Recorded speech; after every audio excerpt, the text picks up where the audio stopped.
Welcome. My name is Alj Stambuk. I'm the President and CEO of the World Affairs Council of Charlotte. It is my pleasure today to join with you in the World Affairs Council Distinguished Speaker Series. We're joined by General Retired Curtis M. Scaparrotti and with Clint Work from the Stimson Center, our partner for today, and 38 North. The topic that we have today is it's not just over there, the American commitment to the Korean Peninsula. As you know, the World Affairs Council is the community's premier global education nonprofit, nonpartisan organization. We're delighted to have you all with us today, and it's going to be a very, very interesting program. I do want to share with you that this program is being recorded, and we will share with you once we have the program edited and prepared. Please make sure that you have a correct email address so we can send it to you in due time. It is my pleasure now to introduce to you Dr. Curtis Work. And let me find the background information in a second. And here we have it. Dr. Clint Work is a fellow with the Henry L. Stimson Center, appointed to Security for a New Century program in 38 North. In this capacity, Dr. Work leads congressional engagement on Korean peace and security issues and engages in various research projects centered on U.S. Democratic People's Republic Korea relations and the U.S. Republic of Korea alliance. Prior to joining Stimson, he was an assistant professor at the University of Utah's Asia campus in Incheon, South Korea, where he taught courses on the Korean War and international relations. He holds a doctorate in international studies from the University of Washington, a master's in international relations from the University of Chicago, and a BA in political science and philosophy from Boston College. His PhD work centered on US-Korea relations and President Jimmy Carter's failed withdrawal of US combat troop forces from South Korea. In addition to his academic publications, he has written for popular media, including The Washington Post, Foreign Policy, The Diplomat Magazine, 38 North, and Sino-NK. He has presented on US-Korea relations in both public and academic fora, as well as briefed congressional staff on a bipartisan basis. I present to you Dr. Clint Work. Clint.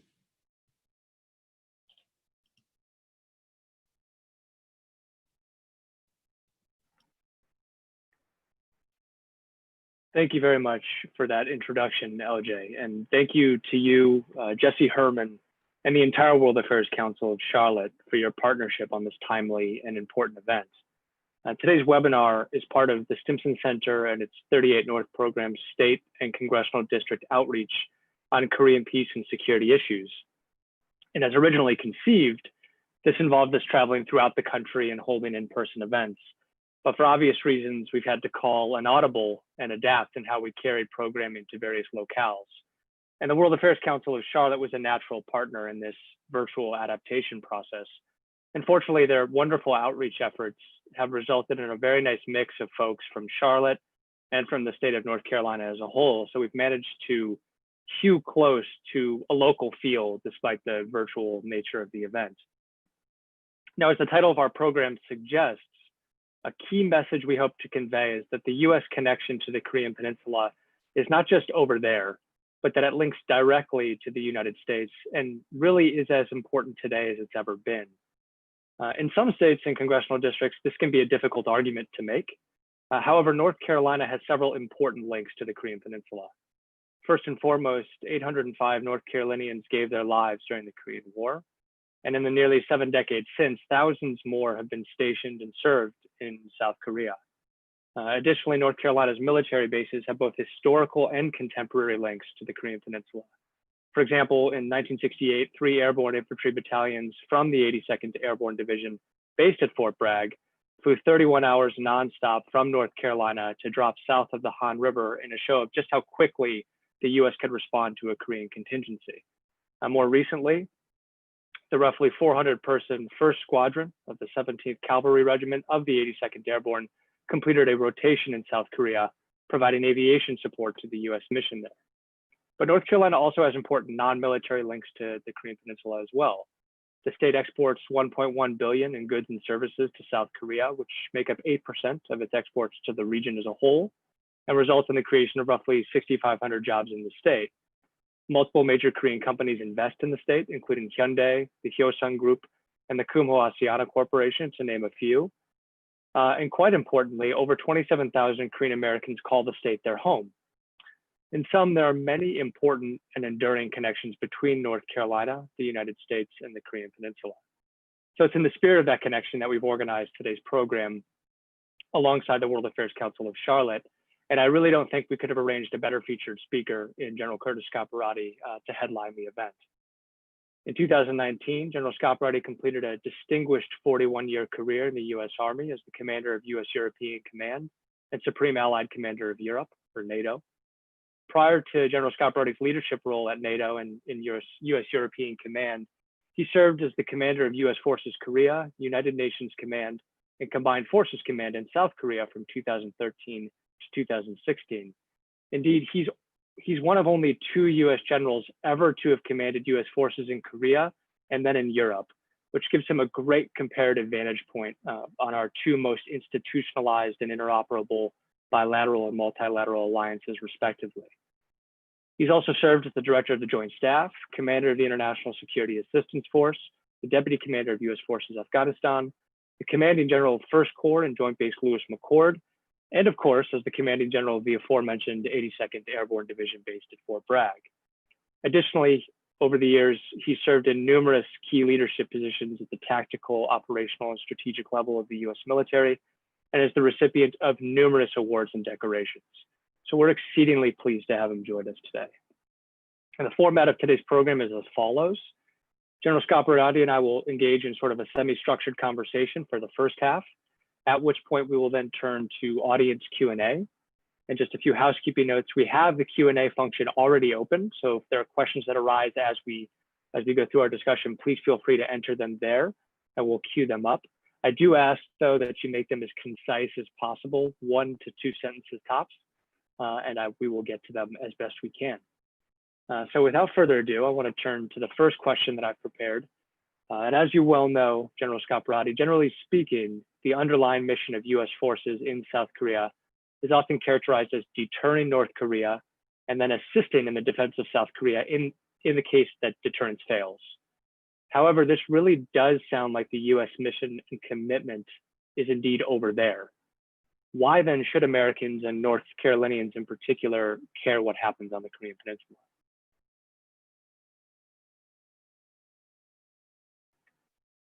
You're still muted, General. Okay, let's try it again.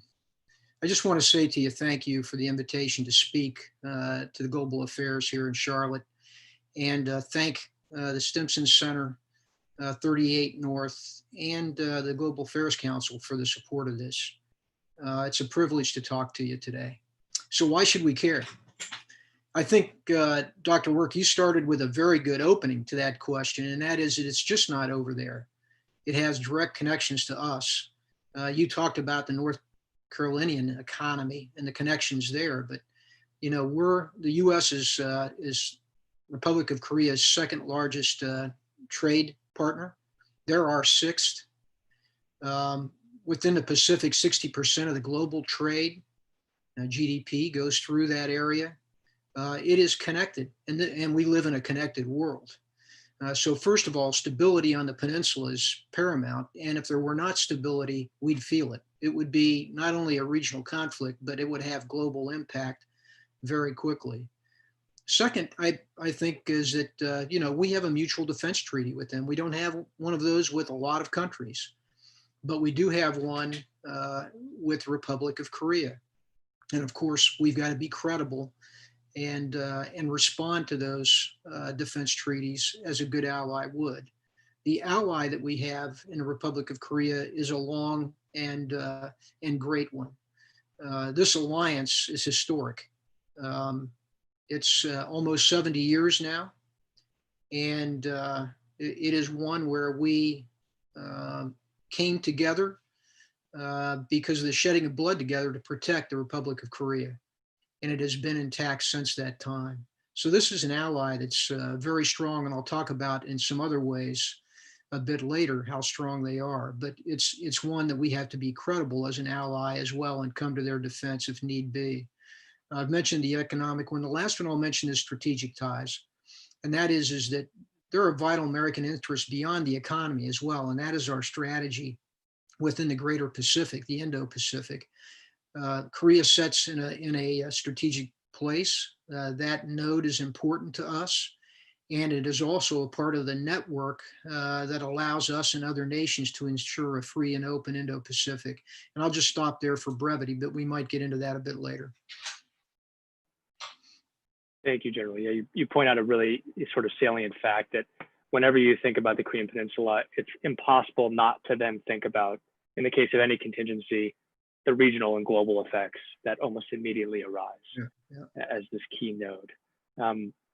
Speaking to potential contingencies, I wanted to ask, the phrase "all options are on the table" is often used during times of high tension, such as in 2017. But there's always considerable pushback on the idea of the use of force against North Korea in such instances, despite all of its rogue behavior and provocations.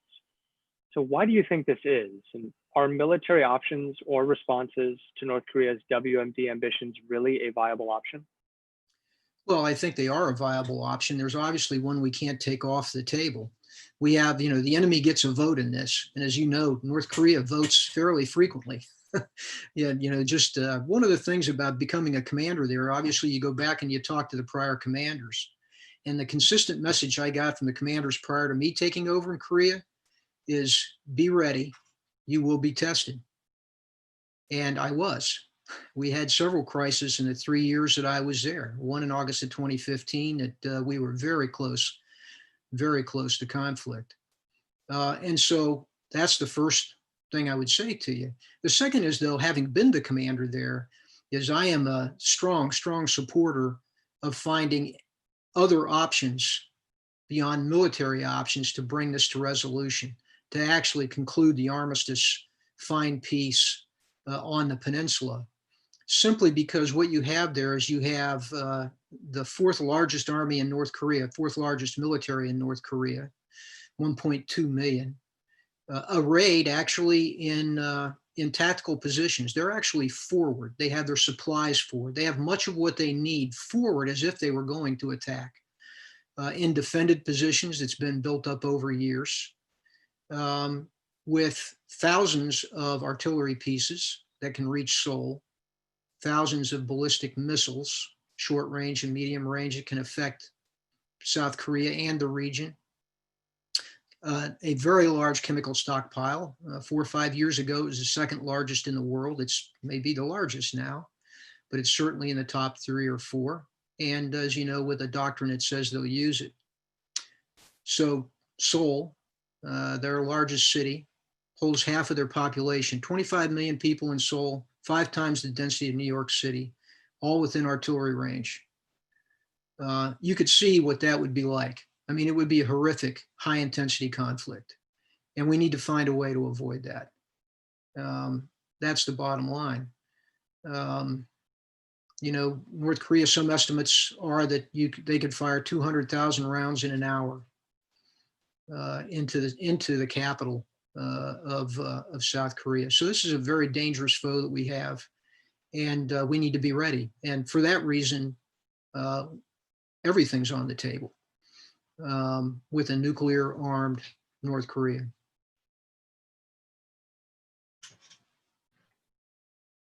That's a great point that I often have in a conversation with friends and family who ask me about Korea and the North Korean threat these days.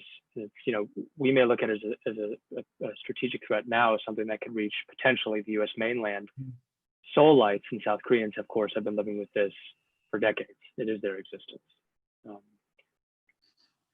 So thinking a little bit about where we are today, there's a lot of speculation about what may or may not happen before the election or just after the election, depending on its outcome. Currently, US-DPRK relations are somewhere between the fire and fury of 2017 and the hopeful and historic diplomacy of 2018 and early 2019, where do you see events trending in the coming months? And as best we can tell, what are North Korea's intentions?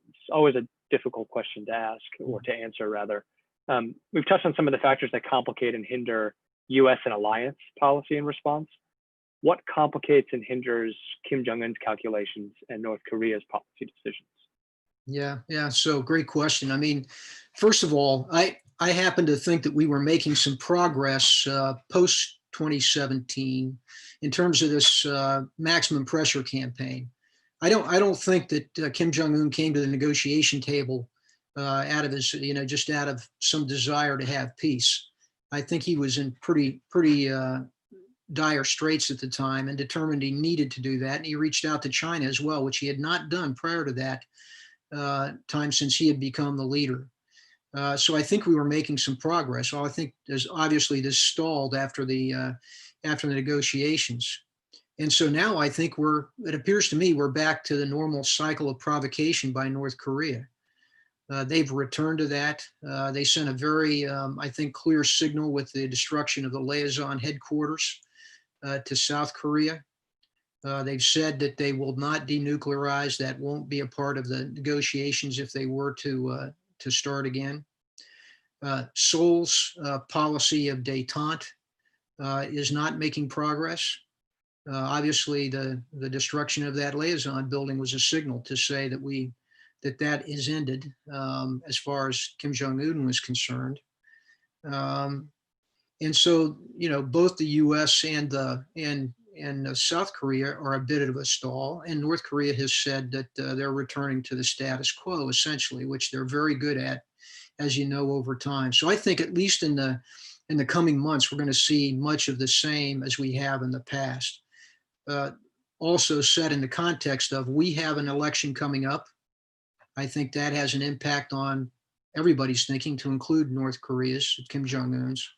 And then secondly, a year from that, you have South Korea's election coming up. So all those things are a factor in the timing of, say, another approach to try and resolve this, again. What does North Korea have to deal with? He does have some real problems, Kim Jong-un.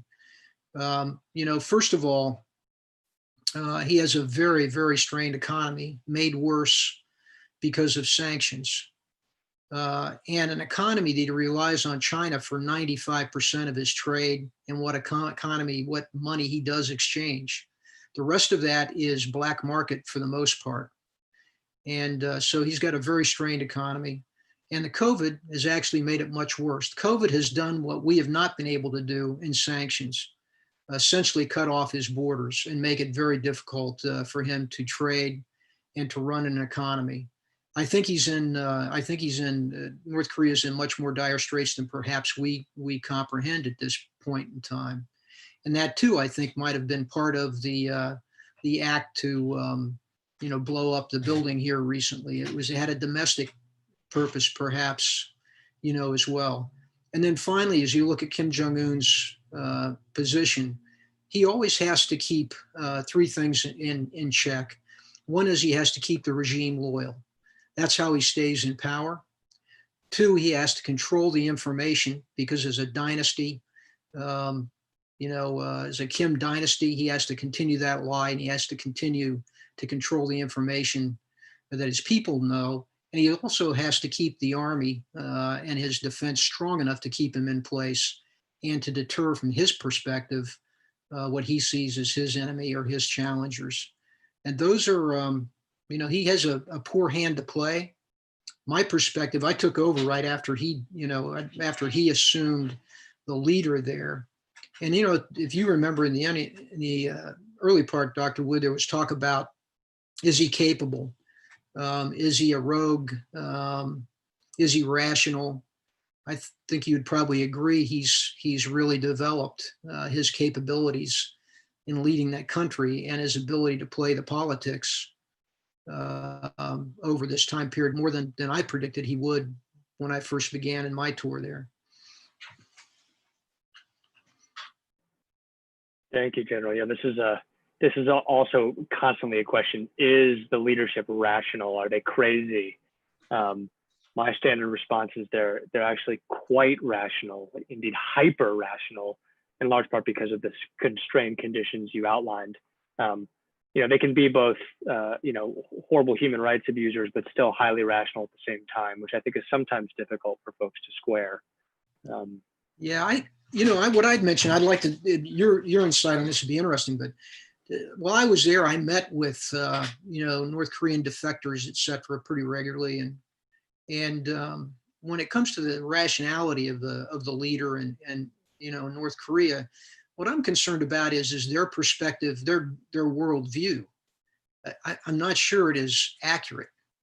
They're rational within that, but I'm not sure they have a really clear worldview given the isolation that they impose on themselves and the pressure that Kim Jong-un puts on those who are giving him advice.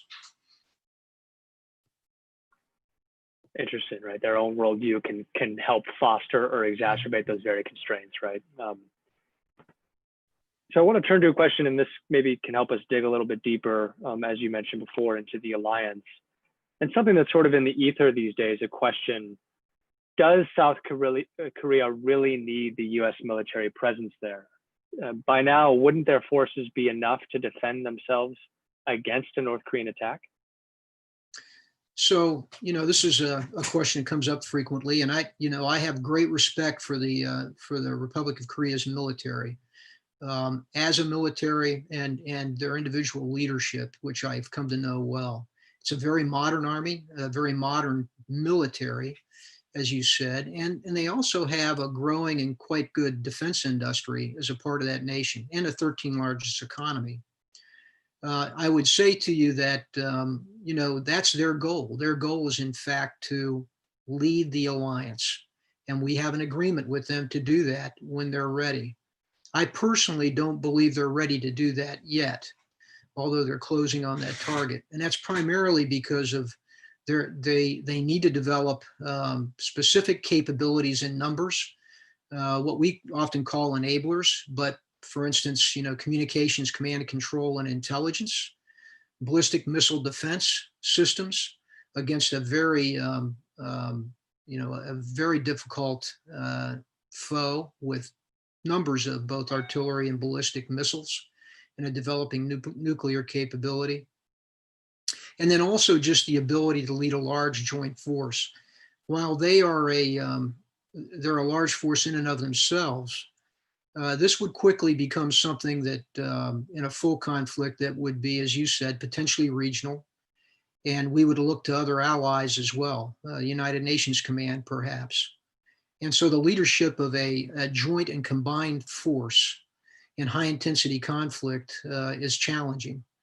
And that's one that we've got to ensure they're ready for as well. So bottom line is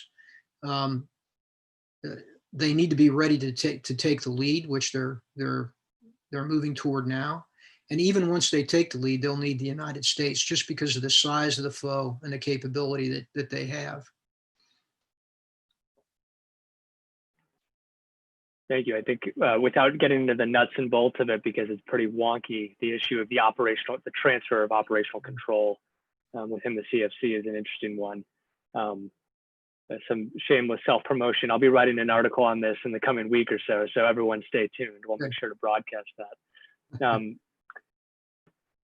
Sort of asking a different angle of a question I was alluding to before, what is the value? What is the value in the alliance with the ROK? And what is the value of it to US and US interests? And maybe changing the angle a little bit, what would the US stand to lose if the alliance were severed? Meaning an abrogation of that mutual defense treaty, which you had alluded to before. Well, first of all, I'll just start generally. If you look at today's security environment globally, return of great power competition, the speed with which technology is changing, I think it's actually changing the character of warfare in a way that we're not quite sure how that's going to come out yet. I don't think anybody is. We no longer are the dominant global power. I mean, we are the dominant one, but not in the ways we were, say, in, you know, at the end of the Cold War, where not only were we clearly the dominant power globally, but we were dominant in every domain. We're now being challenged by China and Russia in some ways. And so we need our allies.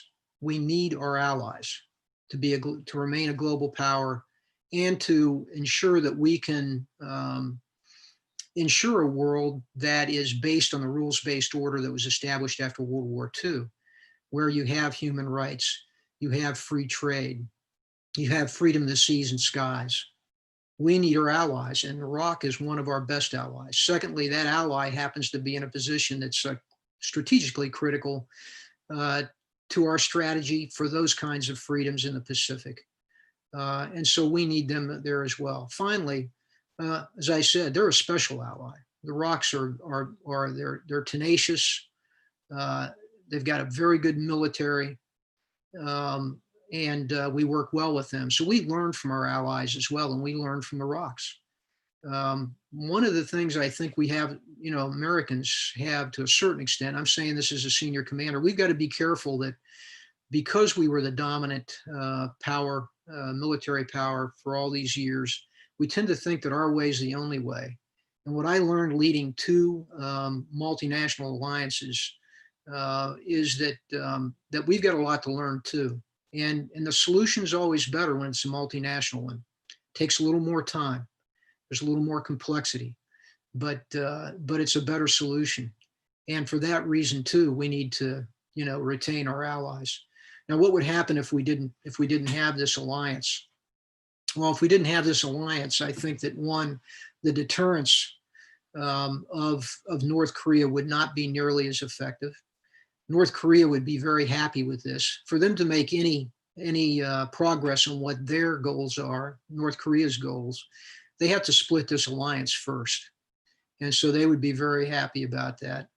And third, we would not be able to really execute the kind of strategy that we need to execute globally, because it relies on a network of partners. That's our intent, not only in Pacific, but in Europe as well. It's based on NATO. So we'd lose all of those things. And I think we would certainly lose our ability to and influence that we have globally today without our allies. Thank you, General. That was a really comprehensive answer. And this is for our audience. I would point to a book by Dr. Mira Rapp-Hooper, Shields of the Republic, which examines the very questions and points that you brought up about how the U.S. policymakers, lawmakers, and the public, in its understanding, can adjudicate this process of needing allies more than ever, but no longer being the sort of still the predominant, but not the dominant power it once was, you know, when these alliances were first formed. And I want to ask another question. This is the one I'm actually most intent to ask you, and then we'll turn to audience Q&A. But it sort of builds on a point you were making, and that's taking in allied perspectives, different allied perspectives in different contexts. So taking a step back, as the former Supreme Allied Commander of Europe and Commander of European Command, but also as Commander of US Forces Korea, the UNC, the CFC, you had a very unique experience leading US and allied forces in two of the most crucial regions in the world to US interests. So having served in both, and from such a remarkable vantage point, how would you compare and contrast the two perspectives?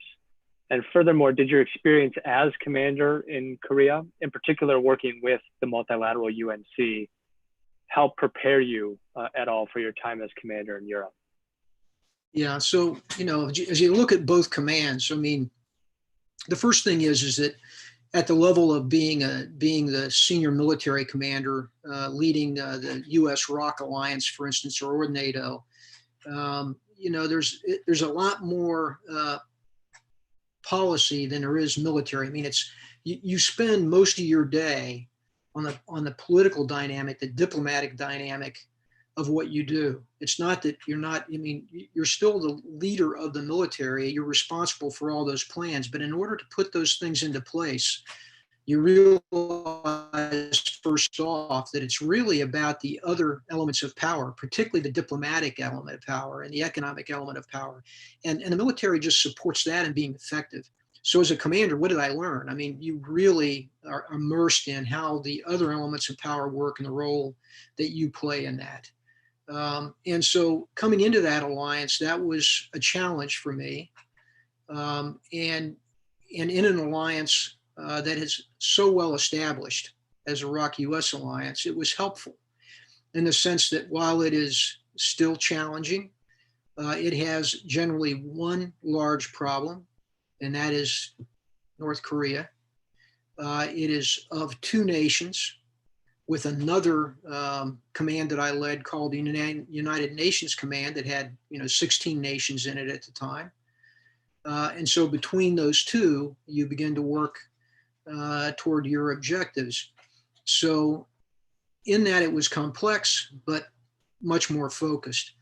The other is because of the length of time that it had been together and its ability to focus, the US ROC Alliance really has some very well-developed diplomatic and decision-making processes, and has a very solid mill-to-mill relationship.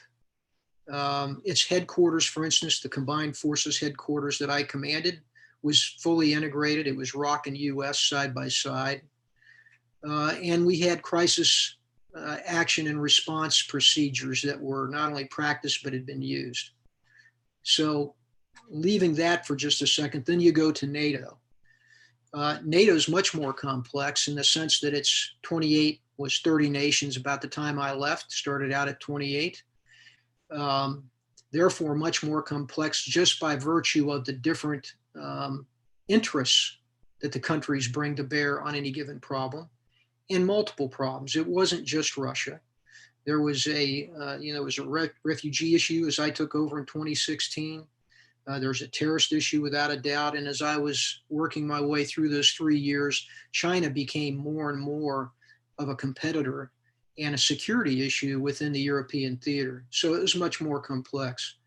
On the other hand, while it does have decision-making and political and military decision-making processes, I found that those in Korea helped me provide some good ideas and interject some things that we had learned in Korea that we could inject into NATO in terms of a quicker decision-making process, certainly on the military side, the procedures and processes, et cetera, including as it impacted our planning.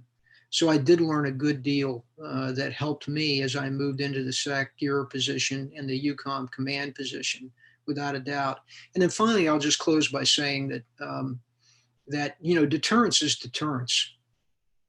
And so I learned a lot about deterrence of North Korea and its aggression that really educated me and helped me refine my thinking on that as I came into deterrence and defense in Europe of Russia, and how we were at that time then rebuilding that within NATO. So I think helpful there as well. So hopefully that answers your question. It's a question you could talk quite a long time on. I was going to say just that we could spend the whole webinar on exactly that question. I liked how you highlighted just how interoperable the US ROC Alliance is. I think it's something that's lost on a lot of casual observers, is actually just how deeply integrated that alliance is in ways that go beyond, of course, just the military. Well, I want to stay true to the run of show that I laid out and turn to our audience Q&A.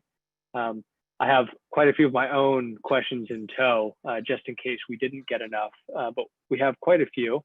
And the first one actually overlaps with a question that I would have asked, and that is that the US and ROC militaries appear to face major challenges, including COVID-19 and stalled cost-sharing talks in maintaining combined defense readiness. One, how can COVID-19 affect the combined defense posture of the alliance? And what could the unintended effect of COVID be on military readiness? And how can the stalled defense cost-sharing talks have short and long-term effects on the US ROC Alliance? and the deterrence posture of military forces moving forward? Yeah, well, first, COVID has had an impact, obviously.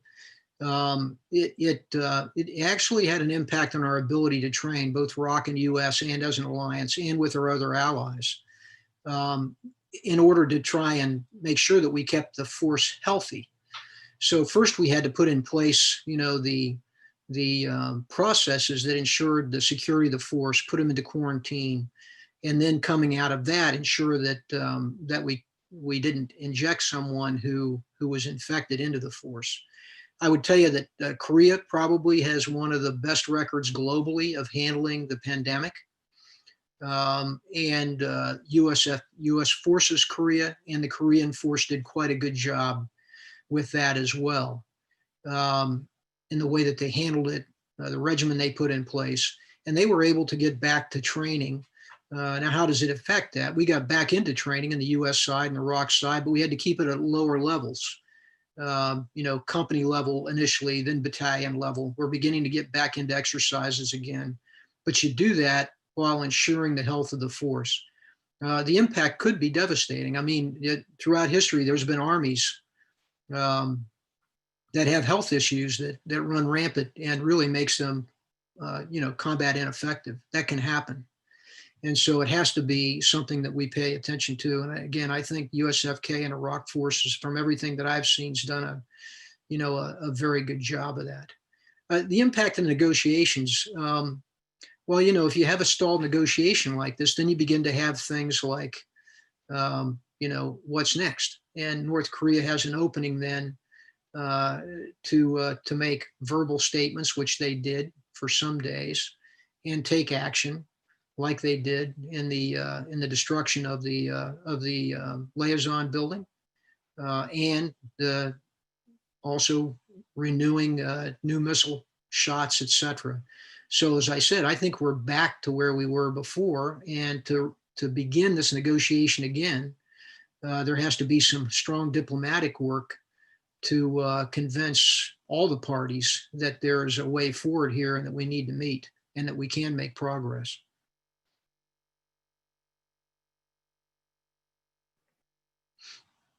And in terms of the, in terms of the US ROC special measures agreement or cost sharing talks, that's as yet still not concluded. What harm do you think this could pose if it sort of remains perpetually unfinished and rolls into the election season? Right. Or even well, beyond? it's really pretty fundamental. An alliance is built on trust. And, there's within both of alliances I've read, there's always some political turbulence because each of the nations have their own particular interests. That's always a little common. Good alliances know how to deal with that. And both the ROC, US Alliance, and NATO are good at that aspect of dealing with those policy issues.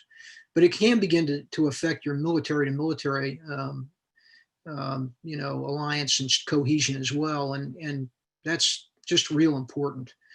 My personal opinion is we need to settle this. We need to do it quickly. I was in command at the time that we raised it considerably up to nearly $1 billion. That was a very tough negotiation.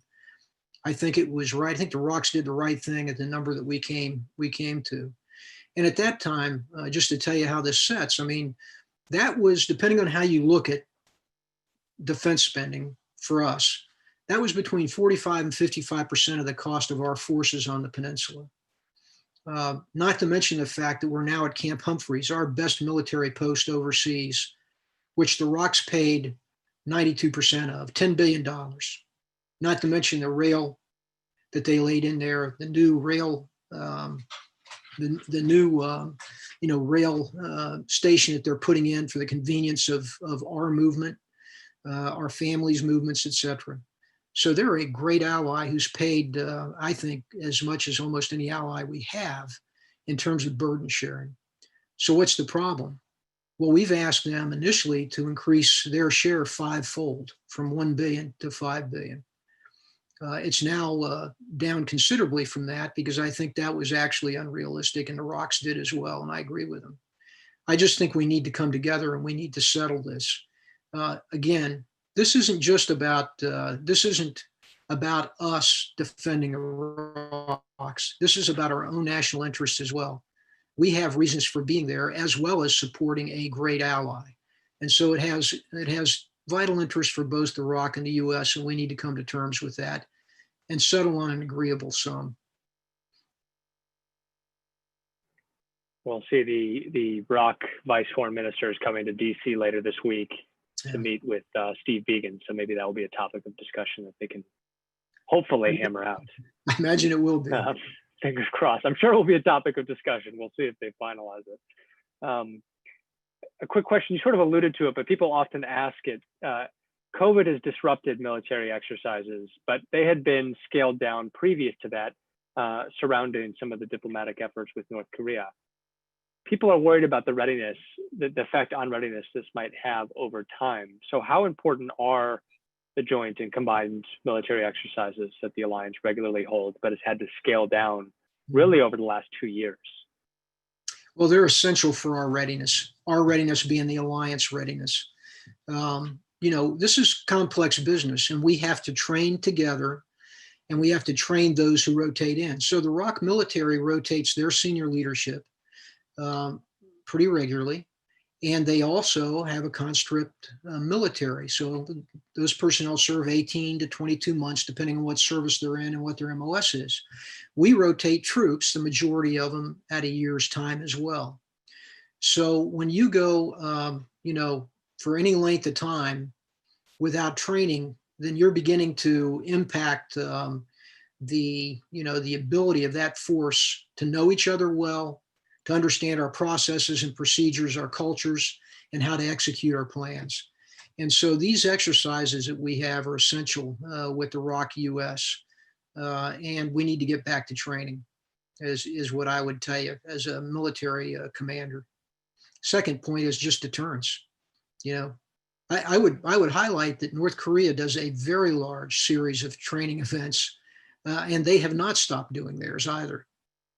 Very little coverage of that in the news, but they're consistent, they're constant, and for the very same reasons they do, we need to train as well.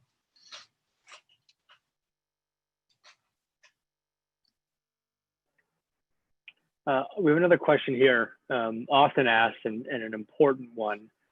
What communication do we have with China about North Korea? And is that a viable avenue for helping with the issues, for helping with progressing in talks with North Korea? Yeah, we do. We have, at the diplomatic level, we have communications. And up until recent times, we had military communications, military to military as well. Right now, that's with the heightened tensions with China, that's been constrained, and the communications have been pretty dramatically impacted. Having said that, I would tell you that I happen to be one that believes that communications are important all the time. Even during the Cold War with the Soviet Union, we had communications, we had a hotline, we talked. And for us, that's very important today with China, given our tensions, but it's important with respect to the peninsula. There's no doubt that China has vital interests with respect to stability on the peninsula as well, particularly North Korea. They're fully aware that North Korea has chemical and nuclear weapons too, and that it's a harm or a danger to them. We need to work together to bring this to a peaceful resolution, and understand that they have interests that are important to them, and work to realize those as well.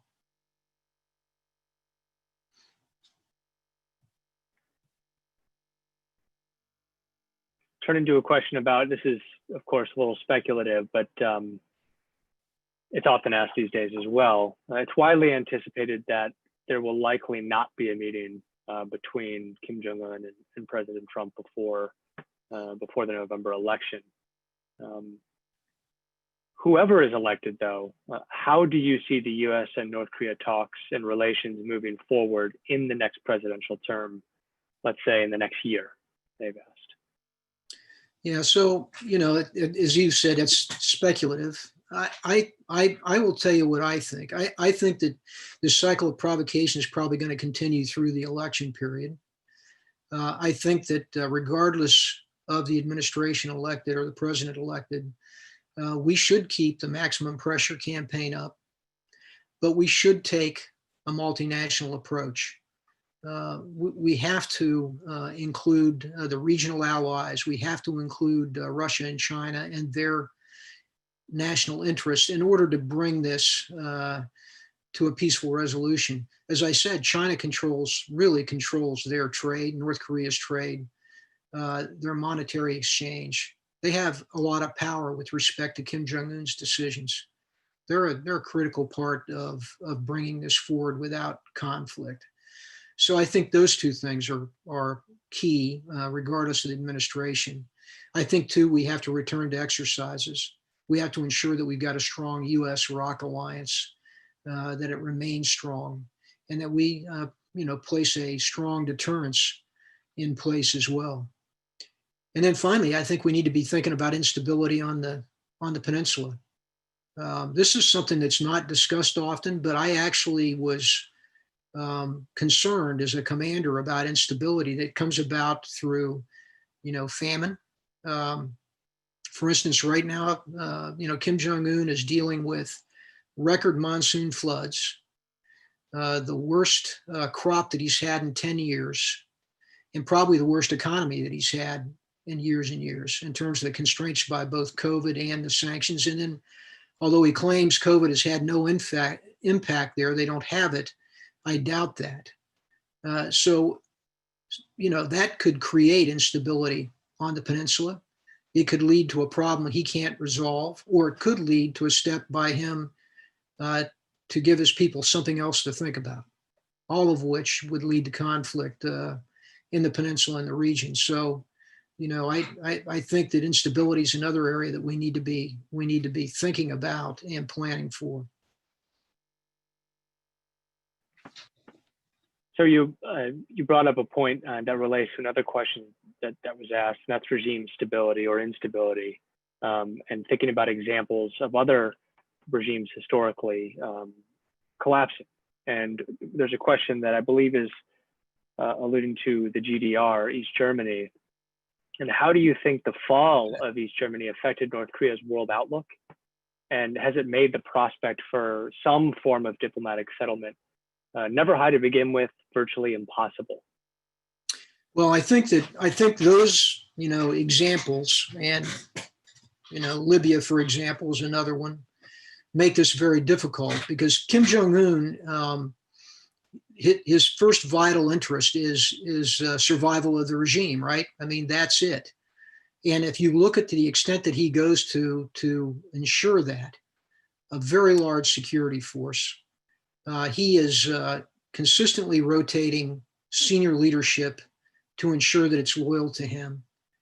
I don't know, Dr. Work, what's he on? Maybe his 6th or 7th or 8th Minister of Defense since 2011 when he took over? I lost count. But that's a part of what he does to ensure that he has absolute control. What I mentioned about the military and the information processes that he has to keep strong, that's all a part of this because he fears that there could be a revolt by the people. But I think given Korea's absolute control of their country, it would be difficult to have a bottoms-up kind of revolution. So by the same token, I think, yes, he fears it. And yes, he fears that if he begins to negotiate, that it would not come out positive for him. And we've just got to simply work through some assurances of that for him and his regime. So thinking about North Korea's sort of outward perspective, you mentioned, I think rightfully so, that the highest order priorities, regime stability, control of information, making sure the military and security services that are essential to regime control remain in place and robust. What about Kim Jong-un and the North Korean regime's intent or desire to unify the peninsula under North Korean auspices? Of course, historically, and the Korean War is the most overt example, this has been North Korea's stated goal, one of its sort of ultimate objectives. Do you think this is still a realistic intent of theirs? Well, I think it's one that Kim Jong-un still has as their prime objective. reunification under North Korean leadership. I think he's going about it differently. That's one of the reasons I think that building a nuclear and a missile capability is very important to him. That it is one way, perhaps, of bringing that about, particularly if he can break the U.S. and the South Korean alliance. But it's still stated in their, annual New Year's message as one of their ultimate goal is reunification. So we have to take them at their word at this point.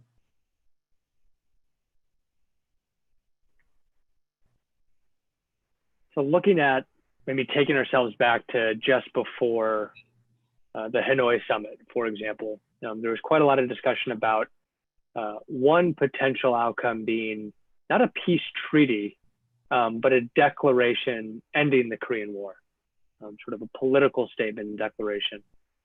What are your thoughts about the viability or the effectiveness or whether it's worthwhile to pursue such a declaration ending the Korean War? One of our attendees has asked about a peace treaty, but before we even get to that, what do you think about a declaration ending the Korean War? Well, just a declaration in and of itself to me is not of much use because we clearly have conflict and we have, a very aggressive force that really hasn't changed their behavior all that much through the course of the negotiations. They haven't done another nuclear test, but they have started doing their missile tests again, and we believe they do have the capability for an intercontinental ballistic missile. So, from my point of view, is that declaring an end to the war in and of itself, without some other steps that give assurances that we're backing away from conflict, would not be useful. It would probably give the perception of perhaps a positive step, but realistically, between the armed opponents there, it wouldn't appear to me to be that much of a good thing. I might quickly assert moderator privilege and ask a question that's sort of near and dear to some of my own research projects, and that's about the specific number of U.S. forces on the Korean Peninsula. And it's generally cited that there are about 28,500 U.S. troops there today. The president has spoke about possibly about wanting to pull some out without any specific numbers mentioned. Do you think we need that many, 28.5? And what do you think the potential consequences would be of some reductions or realignments of existing forces on the peninsula? So, I'm not wed to 28.5 necessarily, other than the fact that that's what we said we would have there. And I think if you deviate from that, then it needs to be an alliance decision. This shouldn't be a unilateral one. That's very important because it's a part of, being a partner in this alliance.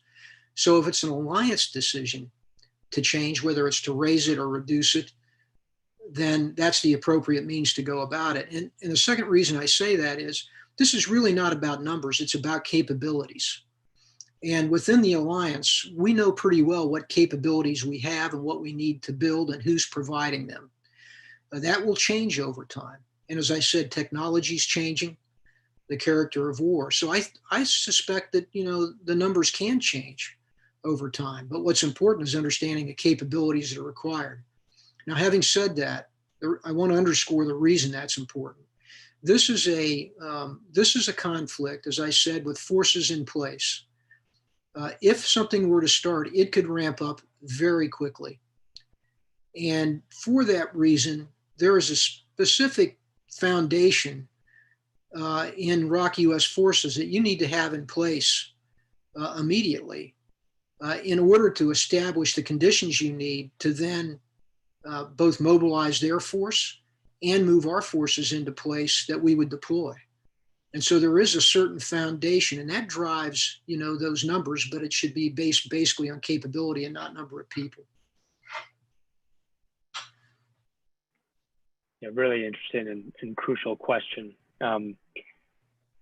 Would that we had more time to dig into these obviously complex issues. But unfortunately, we don't have too much more. And before I pass things off for a closing statement, I just wanted to again reiterate how appreciative we are to you, General Scaparrotti, for taking the time to join us and to discuss the nature and importance of the connection between the U.S. and the Korean Peninsula. And it's an enduring one, and one that, as you put so well, is even more important as we think about the shifting strategic context and world that we currently face. Sort of COVID has reinforced this. So thank you again for joining us. I do now want to pass things off to a board member of the World Affairs Council of Charlotte, Colonel Bob Holcomb, who is a colonel in the 82nd Airborne, also stationed at Fort Bragg, where I understand the general was stationed for the better part of. I'm sorry. All Americans.